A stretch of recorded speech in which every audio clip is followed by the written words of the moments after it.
Welcome, friends, to this calm reading of bedtime stories for grown-ups. If you enjoy this reading, perhaps click the like button and subscribe for more bedtime stories. And now, it is time to unwind. Find yourself a place where you can relax. Once you have settled into that place, take a deep breath. Your day has come to an end. There is nothing left for you to do but to relax, listen to the story, and fall asleep. And so, we begin. Buttercup Night by John Galsworthy. Why is it that in some places there is such a feeling of life being all one? Not merely a long picture show for human eyes, but a single breathing, glowing, growing thing, of which we are no more important a part than the swallows and magpies, the foals and sheep in the meadows, the sycamores and ash trees and flowers in the fields, the rocks and little bright streams, or even the long fleecy clouds and the soft shouting drivers, the winds. True, we register these parts of being, and they, so far as we know, do not register us, yet it is impossible to feel in such places as I speak of. The busy, dry, complacent sense of being all that matters, which in general we humans have so strongly. In these rare spots that are always in the remote country, untouched by the advantages of civilization, one is conscious of an enwrapping web or mist of spirit, the glamorous and wistful wraith of all the vanished shapes which once dwelt there in such close comradeship. It was Sunday of an early June, when I first came on one such, far down in the West Country. I had walked with my knapsack 20 miles, and, there being no room at the tiny inn of the very little village, they directed me to a wicket gate, through which by a path leading down a field, I would come to a farmhouse where I might find lodging. The moment I got into that field, I felt within me a peculiar contentment, and sat down on a rock to let the feeling grow. In an old holly tree, rooted to the bank, about 50 yards away, 2 magpies evidently had a nest, for they were coming and going, avoiding my view as much as possible, yet with a certain stealthy confidence which made one feel that they had long prescriptive right to that dwelling place. Around, as far as one could see, there was hardly a yard of level ground. All was hill and hollow, that long ago had been reclaimed from the moor, and against the distant folds of the hills the farmhouse and its thatched barns were just visible, embowered amongst beeches and some dark trees, with a soft bright crown of sunlight over the whole. A gentle wind brought a faint rustling up from those beeches, and from a large lime tree that stood by itself. On this wind some little snowy clouds, very high and fugitive in that blue heaven, were always moving over. But what struck me most were the buttercups. Never was field so lighted up by those tiny lamps, those little bright pieces of flower china out of the great pottery.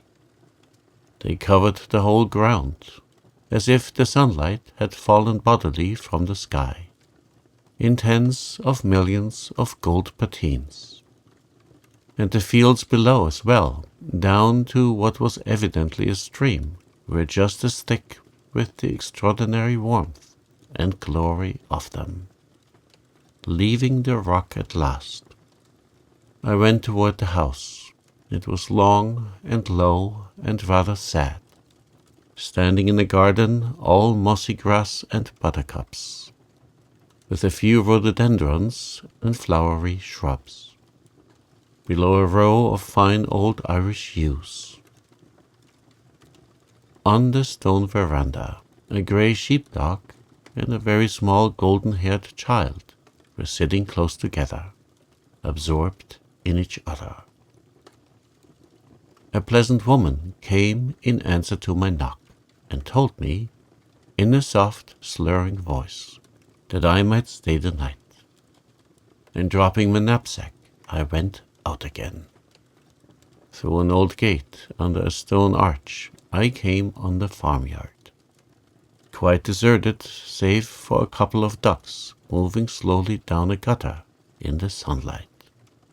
And noticing the upper half of a stable door open, I went across in search of something living. There, in a rough, loose box, on thick straw, lay a long-tailed black mare with the skin and head of a thoroughbred.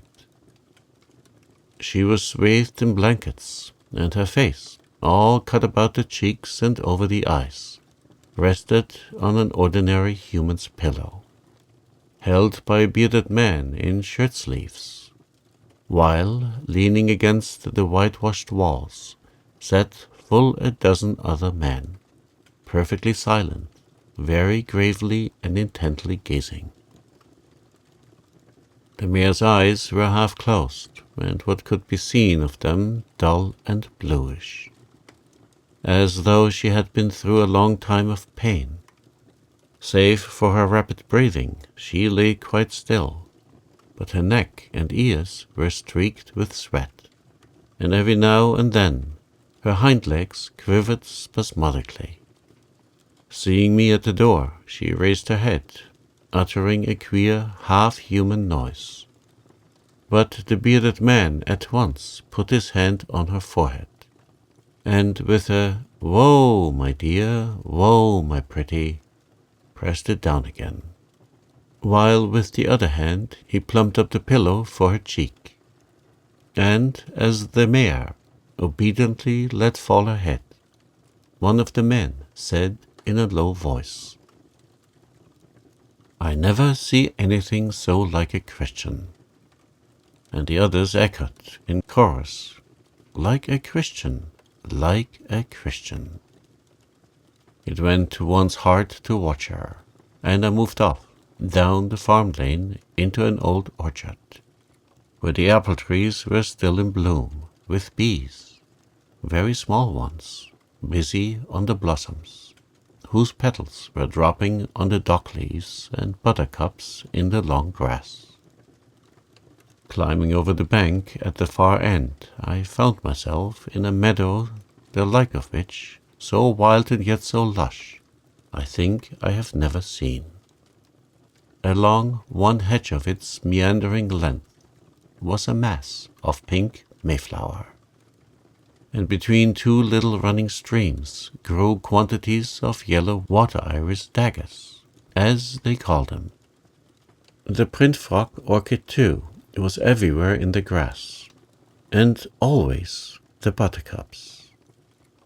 Great stones coated with yellowish moss were strewn among the ash trees and dark hollies, and through a grove of beeches on the far side, such as Corot might have painted, a girl was running, with a youth after her, who jumped down over the bank and vanished. Thrushes, blackbirds, yoffles, cuckoos, and one other very monotonous little bird were in full song, and this with the sound of the streams and the wind, and the shapes of the rocks and trees, the colors of the flowers, and the warmth of the sun, gave one a feeling of being lost in a very wilderness of nature. Some ponies came slowly from the far end, tangled gypsy-headed little creatures, stared and went off again at speed. It was just one of those places where any day the spirit of all nature might start up in one of those white gaps that separate the trees and rocks. But though I sat a long time waiting, hoping, she did not come.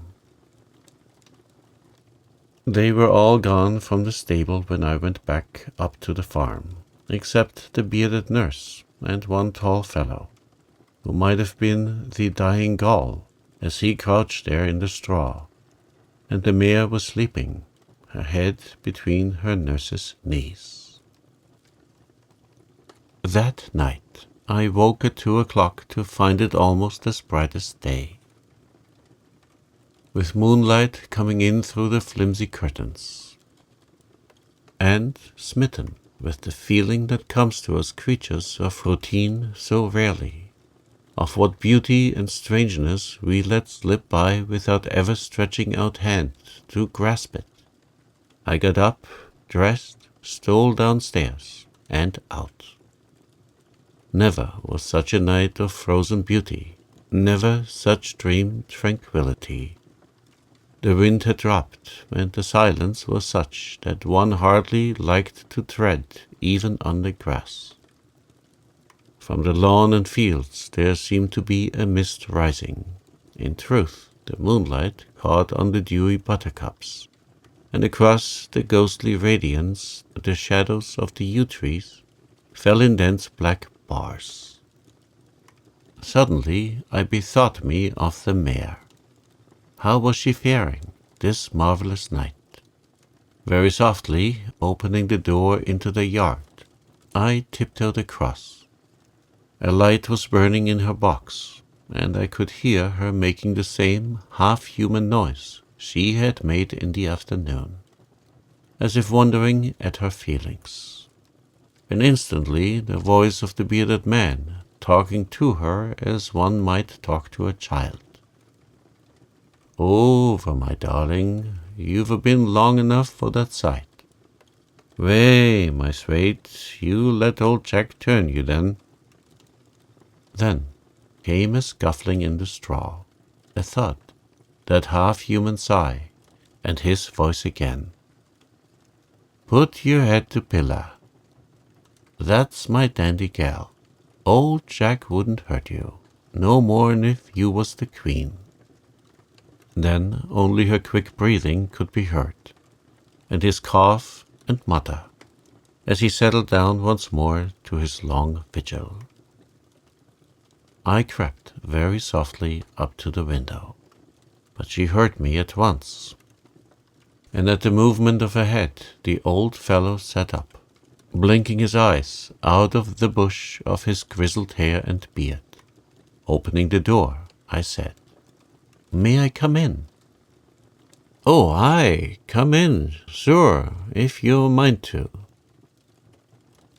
I sat down beside him on a sack, and for some time we did not speak, taking each other in. One of his legs was lame, so that he had to keep it stretched out all the time.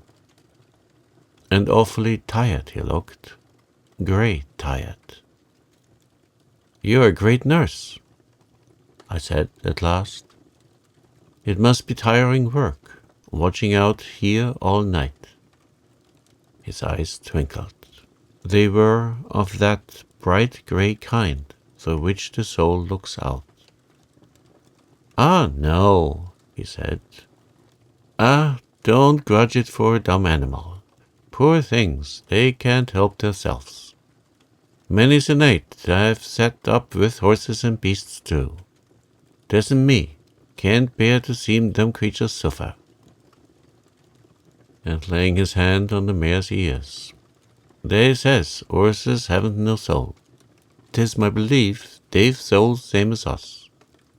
Many the Christians I've seen ain't got the soul of an horse. Same with the beasts. And the ship, 'tis only them can speak their minds."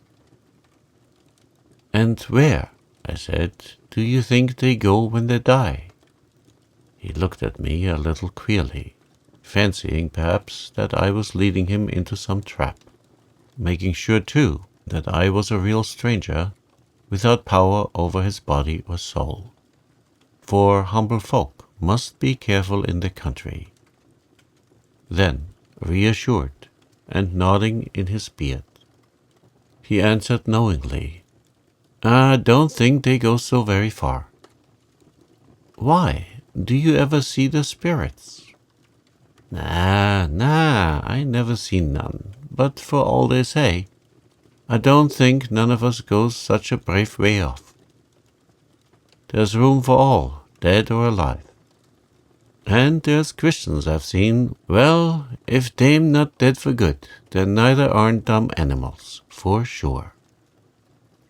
And rabbits, squirrels, birds, even insects, how about them? He was silent, as if I had carried him a little beyond the confines of his philosophy, then shook his head. "'Tis all a bit dimsy, but you watch dumb animals, even the last little ones, and you'll see they knows a lot more'n what we do. And they does things, too, that puts shame on a man's often as not. They've got that in them as passes show." Not noticing my stare at that unconscious plagiarism, he went on. "I'd sooner set up a night with a horse than with a human. They've more sense and patience." And, stroking the mare's forehead, he added, "Now, my dear, time for you to have your bottle." I waited to see her take her draught and lay her head down once more on the pillow. Then, hoping he would get asleep, I rose to go. "''Tis nothing much," he said. "'Tis time o' year, not like in winter. 'Twill come day before you know, these Buttercup Nights." And, twinkling up at me out of his kindly bearded face, he settled himself again into the straw. I stole a look back at his rough figure propped against the sack, with the mare's head down beside his knee, and her swathed black body, and the gold of the straw, the white walls, the dusky nooks and shadows of that old stable, illuminated by the dimsy light of the old lantern. And with the sense of having seen something holy, I crept away up into the field, where I had lingered the day before, and sat down on the same halfway rock. Close on dawn it was, the moon still sailing white over the moor, and the flowers of this Buttercup Night fast closed, not taken in at all by her cold glory. Most silent hour of all the 24, when the soul slips half out of sheath and hovers in the cool, when the spirit is most in tune with what, soon or late, happens to all spirits. Hour when a man cares least whether or not he be alive, as we understand the word.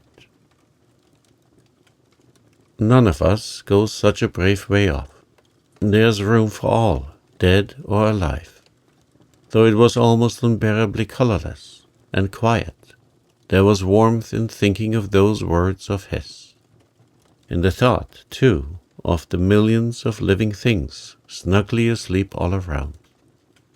Warmth in realizing that unanimity of sleep. Insects and flowers, birds, men, beasts, the very leaves on the trees, away in slumberland. Waiting for the first bird to chirp, one had perhaps even a stronger feeling than in daytime of the unity of communion of all life, of the subtle brotherhood of living things that fall all together into oblivion and all together wake. When dawn comes, while moonlight is still powdering the world's face, quite a long time passes before one realizes how the quality of the light has changed. So, It was day before I knew it. Then the sun came up above the hills, dew began to sparkle, and color to stain the sky. That first praise of the sun from every bird and leaf and blade of grass. The tremulous flush of chime of dawn. One has strayed so far from the heart of things that it comes as something strange and wonderful. Indeed, I noticed that the beasts and birds gaze at me as if I simply could not be there, at this hour that so belonged to them. And to me too. They seemed strange and new, with that in them that past show, and as of a world where man did not exist, or existed only as just another form of life, another sort of beast. It was one of those revealing moments when we see our proper place in the scheme, go past our truly irreligious thought. Man, hub of the universe, which has founded most religions. One of those moments when our supreme importance will not wash, either in the bath of purest spiritual ecstasy or in the clear fluid of scientific knowledge. And one sees clear, with the eyes of true religion, man playing his little, not unworthy, part in the great game of perfection. But just then began the crowning glory of that dawn, the opening and lighting of the buttercups. Not one did I actually see unclose, yet all of a sudden they were awake. The fields, once more, a blaze of gold.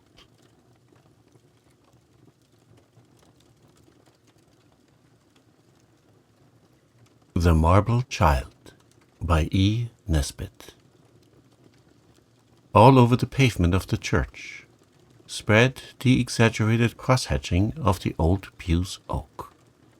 A Smithfield market of intersecting lines, such as children made with cards in the old days when kings and knaves had fat legs, bulging above their serviceable feet, and queens had skirts to their gowns, and were not cut across their royal middles by mirrors reflecting only the bedizened torso of them, and the charge, heart, trefoil, or the like, in the right-hand top corner of the oblong that framed them.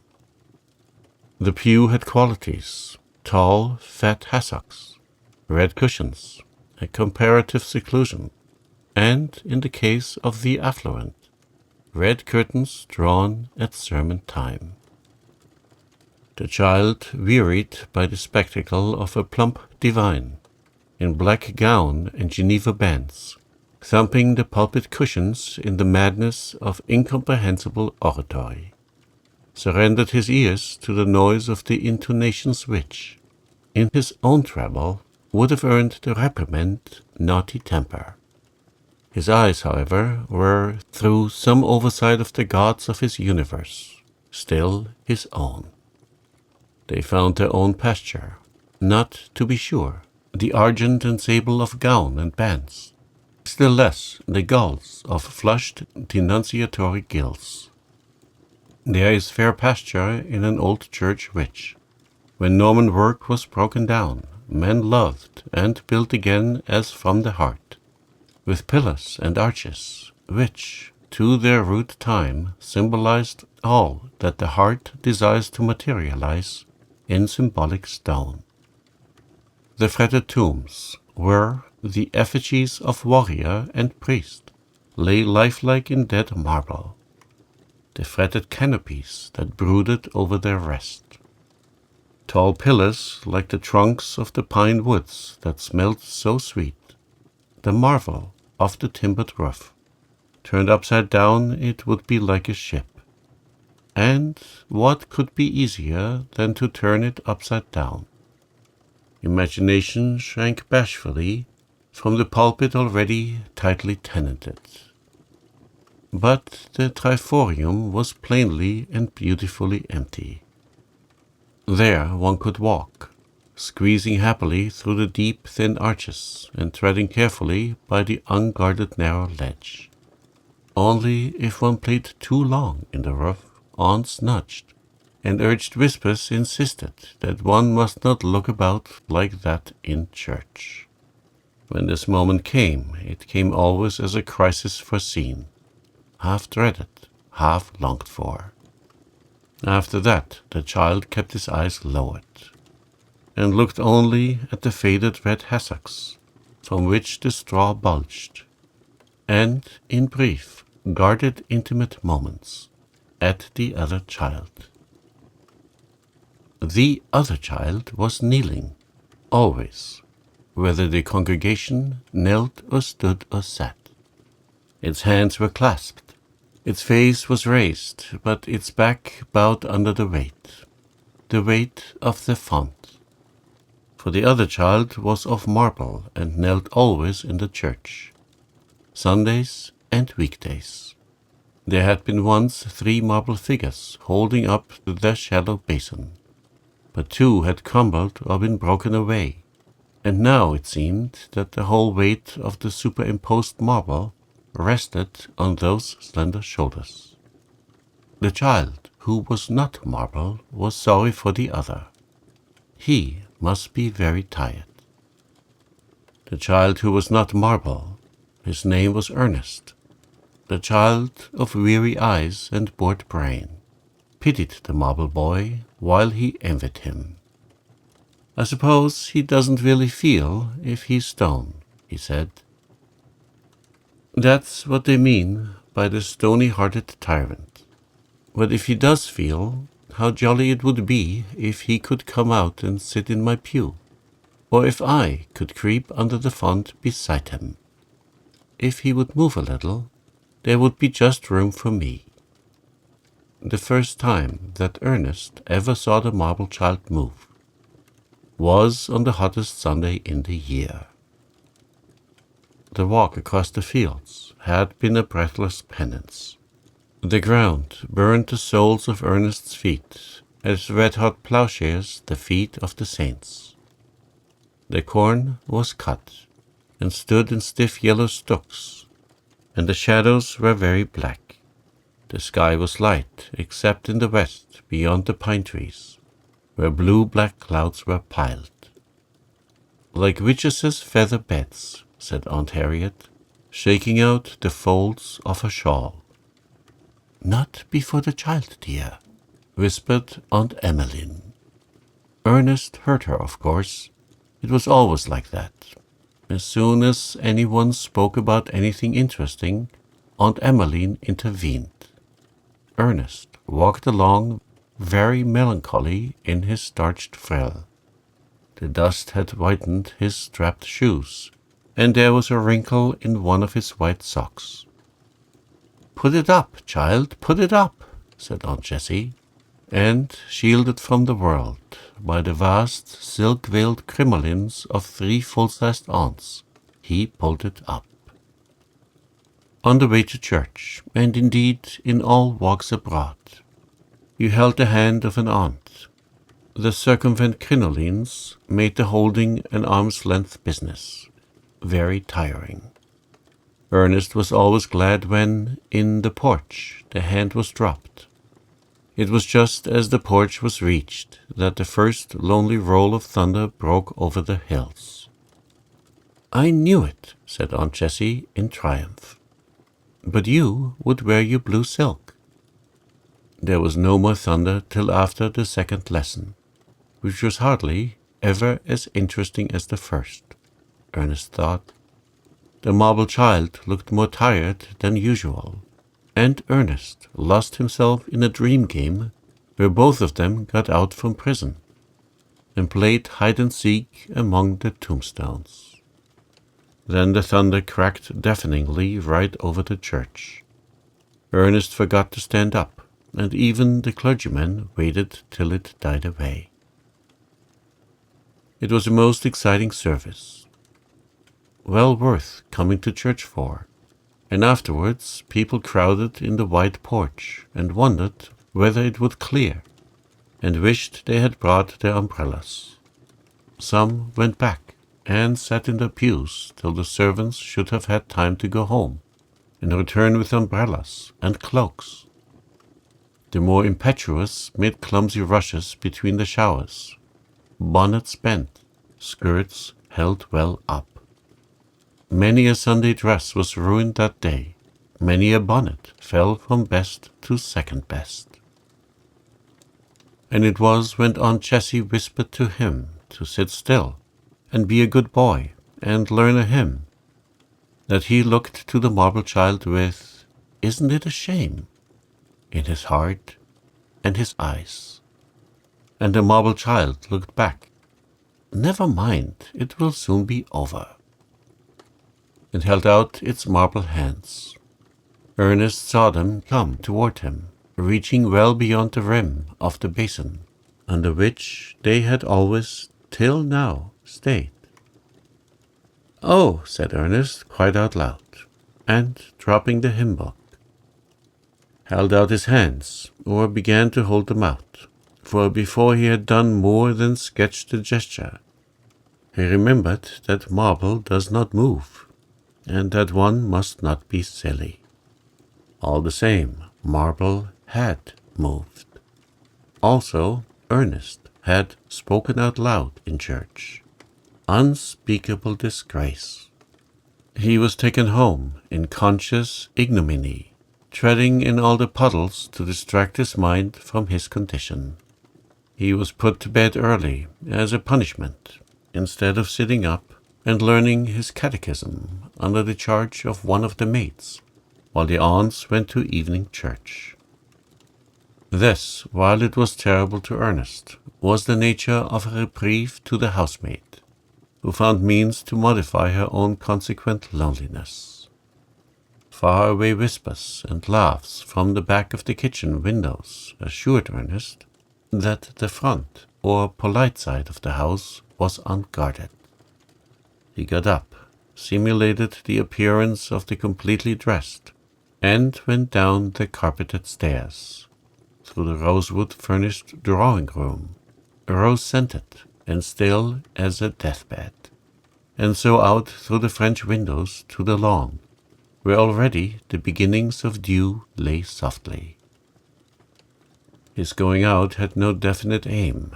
It was simply an act of rebellion as such.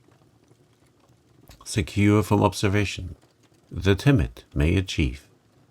A demonstration akin to putting the tongue out behind people's backs. Having got himself out on the lawn, he made haste to hide in the shrubbery, disheartened by a baffling consciousness of the futility of safe revenges. What is the tongue put out behind the back of the enemy, without the applause of some admirer? The red rays of the setting sun made splendor in the dripping shrubbery. "I wish I hadn't," said Ernest, "but it seemed silly to go back now, just to go out and to go back." So he went farther into the shrubbery and got out at the other side, where the shrubbery slopes down into the wood, and it was nearly dark there. So nearly that the child felt more alone than ever. And then, quite suddenly, he was not alone. Hands parted the hazels, and a face he knew looked out from between them. He knew the face, and yet the child he saw was not any of the children he knew. "Well," said the child with the face he knew, "I've been watching you. What did you come out for?" "I was put to bed." "Do you not like it?" "Not when it's for punishment." "If you'll go back now," said the strange child, "I'll come and play with you after you're asleep." "You daren't. Suppose the aunts catch you." "They won't," said the child, shaking its head and laughing. "I'll race you to the house." Ernest ran. He won the race, for the other child was not there at all when he reached the house. "How odd," he said. But he was tired, and there was thunder again, and it was beginning to rain. large spots as big as pennies on the step of the French window. So he went back to bed, too sleepy to worry about the question of where he had seen the child before, and only a little disappointed, because his revenge had been so brief and inadequate. Then he fell asleep and dreamed that the marble child had crept out from under the font, and that he and it were playing hide-and-seek among the pews in the gallery at church. It was a delightful dream and lasted all night, and when he woke he knew that the child he had seen in the wood in yesterday's last light was the marble child from the church. This did not surprise him as much as it would surprise you. The world where children live is so full of amazing and incredible-looking things that turn out to be quite real. And if Lot's wife would be turned into a pillar of salt, why should not a marble child turn into a real one? It was all quite plain to Ernest, but he did not tell anyone, because he had a feeling that it might not be easy to make it plain to them. "That child doesn't look quite the thing," said Aunt Emily at breakfast. "A dose of Gregory's, I think, at 11. Ernest's morning was blighted. Did you ever take Gregory's powder? It is worse than quinine, worse than senna, worse than anything except castor oil. But Ernest had to take it, in raspberry jam. "And don't make such faces," said Aunt Emmeline, rinsing the spoon at the pantry sink. "You know it's all for your own good." As if the thought that it is for one's own good ever kept anyone from making faces. The aunts were kind in their grown-up crinoline way. But Ernest wanted someone to play with. Every night in his dreams he played with the marble child. And at church on Sunday the marble child still held out its hands farther than before. "Come along then," Ernest said to it, in that voice with which heart speaks to heart. "Come and sit with me behind the red curtains. Come." The marble child did not look at him. Its head seemed to be bent farther forward than ever before. When it came to the second hymn, Ernest had an inspiration. All the rest of the churchful, sleepy and suitable, were singing. "The roseate hues of early dawn, the brightness of the day, the crimson of the sunset sky, how fast they fade away." Ernest turned his head towards the marble child and softly mouthed. You could hardly call it singing. "The rosy hues of early dawn, the brightness of the day, come out, come out, come out, come out, come out with me and play."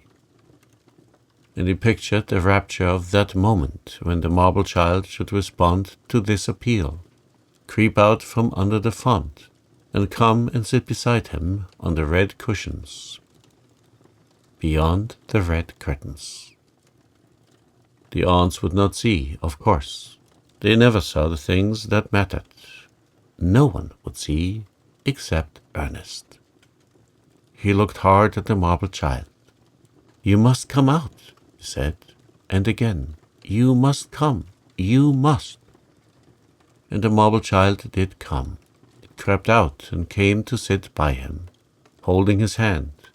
It was a cold hand certainly, but it did not feel like marble. And the next thing he knew, an aunt was shaking him and whispering with fierceness, tempered by reverence for the sacred edifice. "Wake up, Ernest, how can you be so naughty?" And the marble child was back in its place under the font. When Ernest looks back on that summer, it seems to have thundered every time he went to church. But of course, this cannot really have been the case. But it was certainly a very lowering purple-skied day, which saw him stealthily start on the adventure of his little life. He was weary of aunts. They were kind, yet just. They told him so, and he believed them. But their justice was exactly like other people's nagging. And the kindness he did not want at all. He wanted someone to play with. "May we walk up to the churchyard?" was a request at first received graciously as showing a serious spirit. But its reiteration was considered morbid, and his walks took the more dusty direction of the county asylum. His longing for the only child he knew, the marble child, exacerbated by denial, drove him to rebellion. He would run away. He would live with the marble child in the big church porch. They would eat berries from the wood nearby, just as children did in books, and hide there when people came to church. So he watched his opportunity and went quietly out through the French window, skirted the side of the house where all the windows were blank because of the old window tax, took the narrow strip of lawn at a breathless run, and found safe cover among the rhododendrons. The church door was locked, of course, but he knew where there was a broken pane in the vestry window, and his eye had marked the lopsided tombstone underneath it. By climbing upon that and getting a knee in the carved waterspout. He did it, got his hand through, turned the catch of the window, and fell through upon the dusty table of the vestry. The door was ajar, and he passed into the empty church. It seemed very large and grey now that he had it to himself. His feet made a loud echoing noise. That was disconcerting. He had meant to call out, "Here I am!" But in the face of these echoes, he could not. He found the marble child, its head bent more than ever, its hands reaching out quite beyond the edge of the font. And when he was quite close, he whispered, "Here I am, come and play." But his voice trembled a little. The marble child was so plainly marble. And yet it had not always been marble. He was not sure, yet. "I am sure," he said. "You did talk to me in the shrubbery, didn't you?" But the marble child did not move or speak. "You did come and hold my hand last Sunday," he said, a little louder. And only the empty echoes answered him. "Come out," he said then, almost afraid now of the church's insistent silence. "I've come to live with you altogether. Come out of your marble. Do come out." He reached up to stroke the marble cheek. A sound thrilled him, a loud, everyday sound. The big key turning in the lock of the south door. The aunts. "Now they'll take me back," said Ernest. "You might have come." But it was not the aunts. It was the old pew-opener come to scrub the chancel. She came slowly in with pail and brush. The pail slopped a little water onto the floor close to Ernest as she passed him, not seeing. Then the marble child moved, turned toward Ernest with speaking lips and eyes that saw. "You can stay with me forever, if you like," it said. "But you'll have to see things happen. I have seen things happen." "What sort of things?" Ernest asked. "Terrible things." "What things shall I have to see?" "Her." The marble child moved a free arm to point to the old woman on the chancel steps. "And your aunt who will be here presently, looking for you. Do you hear the thunder? Presently the lightning will strike the church. It won't hurt us, but it will fall on them." Ernest remembered in a flash how kind Aunt Emmeline had been when he was ill. How Aunt Jessie had given him his chessmen. and Aunt Harriet had taught him how to make paper rosettes for picture frames. "I must go and tell them," he said. "If you go, you'll never see me again," said the marble child, and put its arms round his neck. "Can't I come back to you when I've told them?" Ernest asked, returning the embrace. "There will be no coming back," said the marble child. "But I want you. I love you best of everybody in the world," Ernest said. "I know." "I'll stay with you," said Ernest. The marble child said nothing. "But if I don't tell them, I shall be the same as a murderer," Ernest whispered. "Oh, let me go and come back to you." "I shall not be here." "But I must go, I must," said Ernest, torn between love and duty. "Yes, and I shan't have you any more," the living child urged. "You'll have me in your heart," said the marble child. "That's where I want to be. That's my real home." They kissed each other again. "It was certainly a direct providence," Aunt Emmeline used to say in later years to really sympathetic friends, "that I thought of going up to the church when I did. Otherwise, nothing could have saved dear Ernest.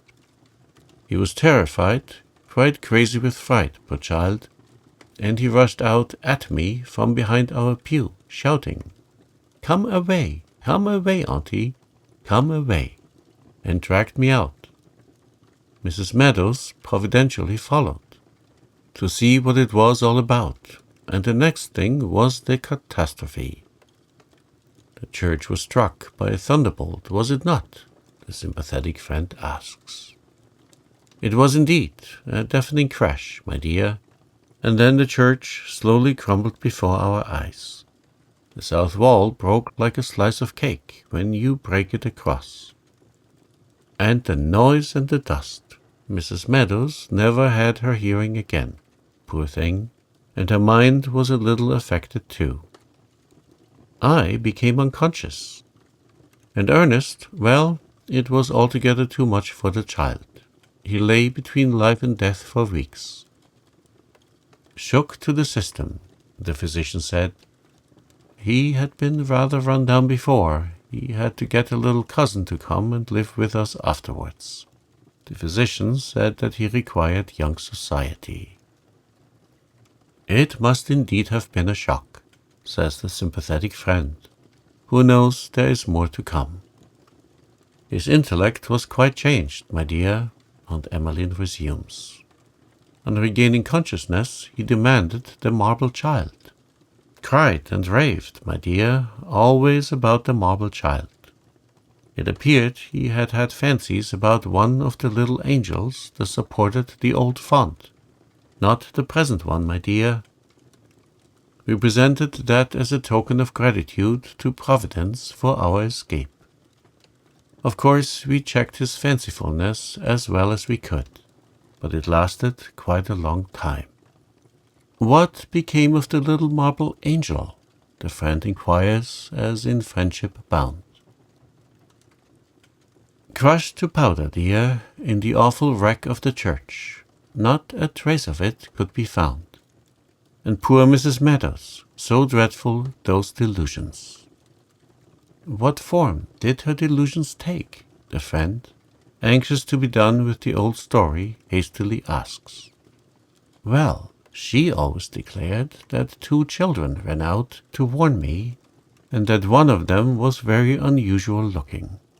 It wasn't no flesh and blood, ma'am, she used to say in her ungrammatical way. It was a little angel taking care of Master Ernest. It had hold of his hand, and I say, it was his garden angel. And its face was as bright as lily in the sun. The friend glanced at the India cabinet, and Aunt Emmeline rises and unlocks it. Ernest must have been behaving in a very naughty and destructive way in the church, But the physician said he was not quite himself, probably, for when they got him home and undressed him, they found this in his hand. Then the sympathizing friend polishes her glasses and looks, not for the first time, at the relic from the drawer of the India cabinet. It was a white marble finger. Thus flow the reminiscences of Aunt Emmeline. The memories of Ernest run as this tale runs.